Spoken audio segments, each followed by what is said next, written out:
De regreso ya les decía que vamos a tener las entrevistas de esta emisión informativa. Nos acompaña Ramiro Jaramillo. Ramiro, ¿cómo está? Muy buenas tardes, bienvenido. Él es de una organización por la vida. El nombre exacto de la organización, Ramiro, buenas tardes, bienvenido. Buenas tardes, ingeniero. Es Loja Escoge la Vida. Loja Escoge la Vida, aunque es una organización a nivel nacional, ¿no? Bueno, somos un brazo nada más aquí en Loja, Ya, pero sí es bueno. a nivel nacional. Correcto. Está también en Cuenca y en algunos lugares Perfecto. del país. Ramiro, ¿qué persiguen ustedes como organización? Mi estimado ingeniero Patricio, un saludo, quiero saludar a la gente que escucha el Radio Matovelle. Para mí es un gusto que me pueda permitir dirigirme a la ciudadanía. Estamos muy preocupados, miramos con mucha preocupación este tema de la despenalización del aborto porque no se la está tratando con la responsabilidad con la que debería tratársela. Desde ya podemos decir que lo que se está tratando en el COIP, que es el Código Orgánico Integral Penal, en sus reformas, es totalmente inconstitucional. Si este país fuera un país serio, bueno, no estaríamos tratando esto, pero lamentablemente así se da. Y bueno, ¿en qué me baso? Tengo en mis manos la Constitución de la República del 2008. El artículo 45 reza lo siguiente: por favor. Derecho a la integridad física y psíquica. Los niños, niñas y adolescentes gozarán de los derechos comunes del ser humano, además de los específicos de su edad. El Estado reconocerá y garantizará la vida, incluso el cuidado y protección desde la concepción. Este es el artículo 45. El artículo 424 nos dice: la Constitución es la norma suprema y prevalece sobre cualquier otro ordenamiento jurídico. O sea, la Constitución es superior a la ley orgánica. Claro, eso es Obviamente, claro. Un principio básico. Principio básico. La pirámide de correspondencia. Primero está la Constitución ante todo otro tipo de normas. Correcto. Las normas y los actos del poder público deberán mantener conformidad con las disposiciones constitucionales. En caso contrario, carecerán de eficacia jurídica. De aprobarse estas leyes orgánicas, carecerán de eficacia jurídica, carecerían. Otra cosa también que es importante acotar en el artículo 84 de la Constitución de la República, también habla, el texto difiere de la que es irreformable alguna ley cuando se trata de garantizar los derechos de la ciudadanía. La Asamblea Nacional y todo órgano con potestad normativa tendrá la obligación de adecuar formal y materialmente las leyes y demás normas jurídicas a los derechos previstos en la Constitución y los tratados internacionales y los que sean necesarios para garantizar la dignidad del ser humano o de las comunidades, pueblos y nacionalidades. Entonces, la Constitución no deja oportunidad para reformar la decisión sobre el aborto que intenta la Asamblea. Obviamente de la manera como se lo está haciendo, porque el artículo 120 también de la Constitución dice que no es competencia de los asambleístas reformar la Constitución. Claro. ¿Qué paso deberían tomar? Es que son asambleístas, son nuestros representantes, se supone que tienen que darnos ejemplo de buen obrar. Si ellos quieren obrar bien, lo que tienen que hacer es llamar a una asamblea constituyente. Puede ser, o una consulta popular. Claro. Pero creemos que no lo hacemos, no lo van a hacer obviamente porque saben que este país es pro vida y que la mayoría, eso es lo que nosotros deducimos, que la mayoría le va a decir un no en lo que es en respuesta a esto. Querer despenalizar el aborto es atentar a la vida. Correctamente, desde la concepción como lo reza la Constitución de la República. Correcto, ya. ¿Por qué ustedes consideran que en casos extremos no se permita la decisión de una mujer para abortar? Por ejemplo, porque el aborto nunca, por ejemplo, se está haciendo en caso de violación, por ejemplo, es el que más se escucha. En ningún lado se justificaría la muerte de otro ser humano. No creemos que es la respuesta. No hay justificación alguna. Para nada, para terminar con la vida de un ser humano. El derecho fundamental es el derecho a la vida. Nosotros tenemos 3 derechos que son inherentes, que ya nacen con nosotros, que es el derecho a la propiedad, a la libertad y a la vida. Eso no te lo otorga el Estado. Correcto. Eso ya viene con nosotros. Correcto. ¿Y si a una mujer la violan? Hay muchas formas, hay muchas normas en las cuales nosotros podemos operar, hacer políticas primero de prevención. Le voy a comentarle algo también que a nosotros mucho nos preocupa. Por favor. Mire, este es un modus operandi que viene ya moviéndose en otros países. Por ejemplo, en la Argentina. Le voy a hacer una analogía. En Argentina se viene se quiere hacer lo mismo casi que aquí. Se dice que es un problema de salud pública. En primer lugar, para ser un problema de salud pública tiene que ser una enfermedad, el embarazo no lo es. Segundo, no se está quitando la salud de un ser humano, no se le está. Entonces no es un problema de salud pública. Otra cosa, en Argentina, y le voy a dar los datos de Ecuador, en Argentina salió el ministro de Argentina, el ministro de Salud de Argentina por la televisión a decir que hay 500.000 abortos clandestinos al año en Argentina. Pero hay una incongruencia terrible. Oh, sorpresa, ese mismo ministerio dice que al año habían 700.000 nuevos argentinos, nacimientos al año. Entonces estamos hablando de que casi el 70% de los embarazos terminaban en aborto, cosa que es increíble. Ni siquiera en países donde está despenalizado el aborto se da esto. Otra cosa también, el mismo Ministerio de Salud Pública, y esto fue avalado también por la Organización Mundial de la Salud, dijo que ese mismo año, que es el 2016, que se tomaba, porque la ley empezó a debatirse en el 2017, que en el 2016 31 mujeres habían muerto ese año por aborto clandestino. Estamos hablando del 0,05%. Entonces vemos que se hace una campaña mediática, un show, y cuando vemos los datos a la hora de la hora, este no es un problema de salud. Le comento, 525 mujeres murieron ese año en Argentina por desnutrición. Correcto. 31.000 por cáncer y 48.000 por problemas cardiovasculares. Y no se vio ni una mujer con pañuelo verde protestando por esto y exigiendo que hayan cosas. Le va a sorprender las estadísticas de Ecuador. Yo saqué algo parecido. Marcela Guiñaga dio unas declaraciones en el diario El Comercio. Lo tengo por aquí, yo lo anoté. Precisamente el 3 de enero, sí, en radio, va en el Comercio.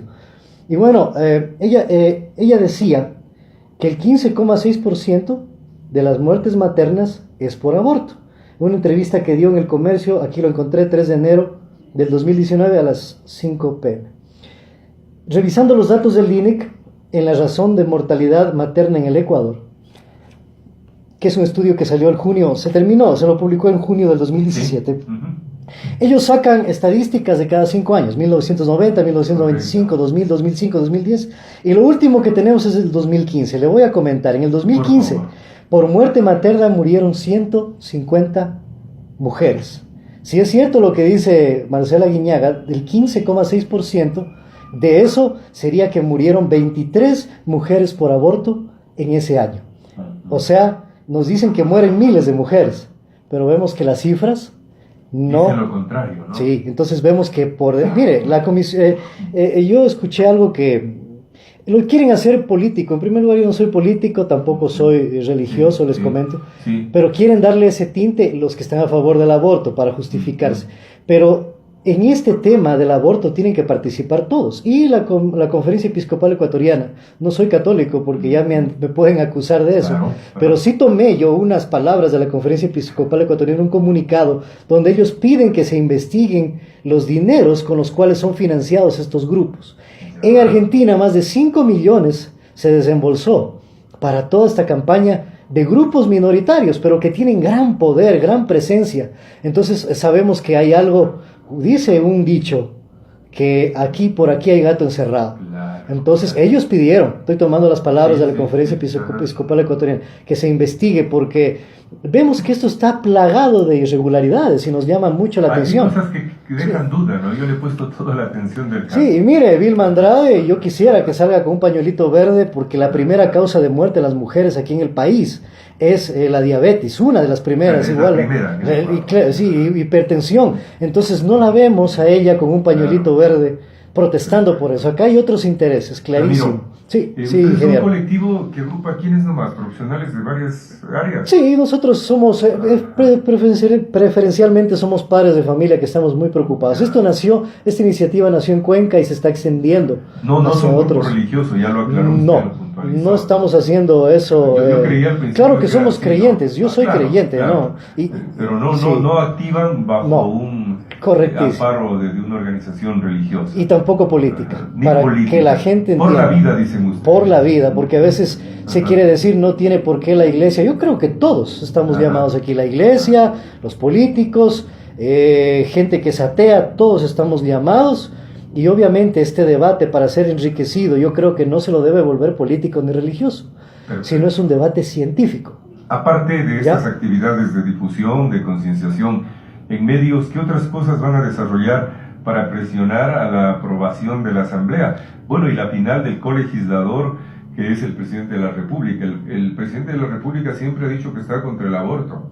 Eso es una fortaleza para sus intenciones. En parte, pero a veces, permítame el derecho a la duda, claro, porque sí, él fue él mismo puso me parece, se me va a este señor Pazmiño, que fue removido ahora ministro de Justicia. Él fue el que propuso esta ley.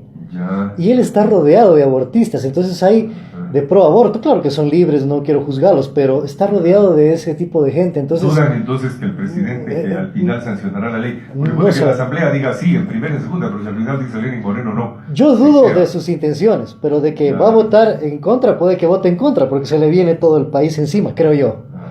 Nuestro Ecuador muy católico difícilmente que establezca condiciones en favor de que el aborto sea legal. Aunque usted también nos ha hecho una gran verdad, aborto en forma ilegal es una permanente, es una constante. Claro, o sea, y nosotros el robo no lo podemos evitar, la violación no la podemos evitar, siempre va a haber y no por eso tenemos que legalizarla. Más bien tenemos que hacer políticas que nos ayuden a mediar, a combatir esto, políticas de prevención. Mire, claro. Yo creo que las políticas de prevención son las más importantes. Son las más. Yo conversaba con un jurista, no quiero dar el nombre porque bueno, él no me ha dado permiso, un constitucionalista de peso, y él me decía que hasta podemos ponerle las leyes más duras, pero él cree que las leyes preventivas son las mejores. No, toda acción preventiva es mejor que cualquier restitutiva. Sí, restituir es más difícil que prevenir. Correcto. Entonces, si hay una buena educación a las mujeres, a los hombres de este país, hombres y mujeres sin la confrontación de género, yo creo que las condiciones van a ser mejores en esta problemática. Sí, y algo, ingeniero, que acotar también en este aspecto, las políticas de prevención nos ayudan, pero unas políticas reales. Nosotros dicen que estamos en contra de la educación sexual. No, al contrario, estamos a favor. No, a veces sí. la acción de ustedes también es sujeta a muchos criterios. Dicen que son muy sectarios. Nos dicen fanáticos son muy y todo. fanáticos en algunas cosas. Pero estamos demostrando lo contrario. En una sociedad que hay que decirles a los niños que hay homosexuales. Correcto. Que hay lesbianas, que hay gays, hay que decirles. Porque si no se los decimos nosotros, los docentes, si no se los dicen los padres, ellos reciben incluso información a veces que los confunde más, información subjetiva, errónea. Y hay algo, ingeniero, los homosexuales hoy por hoy en nuestro país gozan de todos los derechos y estamos de acuerdo en que ellos sean libres. La Constitución también los protege. Claro, pero ellos se van más allá muchas veces. Y son seres humanos. Y mal haríamos en defender la vida y no defender a ellos mismos. Yo me iba por esa lista porque a ustedes siempre se los acusa también de estas posiciones, ¿no? Pero en realidad ustedes, su defensa es a la vida. A la vida. Y también que no se vulneren nuestros derechos, porque también tenemos derechos. ¿Dónde están nuestros derechos a elegir la educación para nuestros hijos? ¿Dónde están los derechos a nuestra libertad de conciencia, inclusive? Imagínense qué pasaría si esto se aprobara. Y hay un médico que está en contra del aborto, se iría en contra de su libertad de conciencia. Como está aprobada el primer debate, hay cosas muy, muy críticas. Mire usted, ¿qué establece? Establece que en caso de violación se podría dar el aborto, pero queda abierta una gran situación de duda, queda abierto, dice la propuesta, de que luego se puede iniciar el proceso de investigación, y si no fue violación. Por eso. Es que quiere que le diga algo. La ley está hecha para que la gente mienta, para que la mujer mienta. ¿Qué pasó con el médico que practicó el aborto y después la fiscalía establece que no fue violación? Increíble, ya está hecho. Así está la ley. Así está la ley, con muchos vacíos. Así está con muchos vacíos. Y hecha para que la mujer mienta. Claro, digámoslo así claramente. La mujer puede decir que fue objeto de la violación, pero si la investigación después dice no fue violación. Y el médico ya practicó el aborto. Y eso ahora, con la norma vigente, estaría incurriendo en un delito. Claro, es que se habla de la instancia privada, que por el estupor, que por algunas cosas, pero en cambio la mujer, no, según lo que se plantea, ella no va a presentar culpables, no va a presentar cargos, entonces solamente con una declaración juramentada, imagínense. abrir espacio para muchos problemas a los médicos. Terrible. Terrible. Es un problema que nos va a traer Sí. consecuencias terribles y no se lo está manejando con la responsabilidad con la que se debiera. Correcto. Ingeniero. Sí, los sectores que piensan diferente tienen abiertas las puertas acá también, somos un medio absolutamente democrático. Ramiro, gracias por venir, qué A interesante ustedes. diálogo. A ustedes, muchas bien, gracias. bien fundamentado. Ramiro Villavicencio nos acompañó en esta oportunidad. Tiempo de publicidad, ya vuelvo. Gracias.